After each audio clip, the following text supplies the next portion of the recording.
রাজধানীর ভাসানী মিলনায়তনে ৭ নভেম্বরের কর্মসূচি চূড়ান্ত করতে যৌথ সভার আয়োজন করে ঢাকা মহানগর বিএনপি।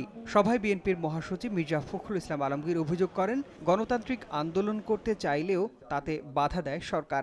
এ সময় তিনি বিএনপিকে নিয়ে আওয়ামী লীগের নবনির্বাচিত সাধারণ সম্পাদকের মন্তব্যেরও জবাব দেন। ইদানিংকালে আওয়ামী লীগের নেতৃবৃন্দ, বিশেষ করে তাদের নবনির্বাচিত সাধারণ সম্পাদক যে কথাগুলো বলছেন, এই কথাগুলোর কোনো ভিত্তি তো নেই। বরঞ্চ বিএনপি এখনো একটি ১ নম্বর রাজনৈতিক দল বাংলাদেশে। শুধু বিএনপির জন্য নয়, দেশের জন্য, গণতন্ত্রের জন্য, দেশের স্বাধীনতা সার্বভৌমত্বের জন্য ঐক্য ছাড়া এখন আর কোনো বিকল্প নেই। আমাদেরকে জাতীয় ঐক্য সৃষ্টি করতে হবে। দলের স্থায়ী কমিটির ২ সদস্য মির্জা আব্বাস ও গয়েশ্বর চন্দ্র রায় ৭ নভেম্বরের সমাবেশ সফল করতে নেতাকর্মীদের প্রস্তুতি নেয়ার আহ্বান জানান। তারা বলেন, বিএনপিকে দুর্বল ভাবার কোনো কারণ নেই। বিএনপিকে দুর্বল ভাবার কোনো কারণ নাই। আপনারা যারা দুর্বল ভাবেন, কিন্তু প্রধানমন্ত্রী শেখ হাসিনা কিন্তু বিএনপিকে দুর্বল ভাবেন না।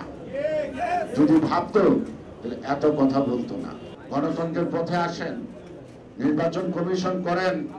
যে নির্বাচন কমিশনের নাম দেখলে জনগণ ভাবতে পারে যে না, আমরা এবার ভোট দিতে পারি।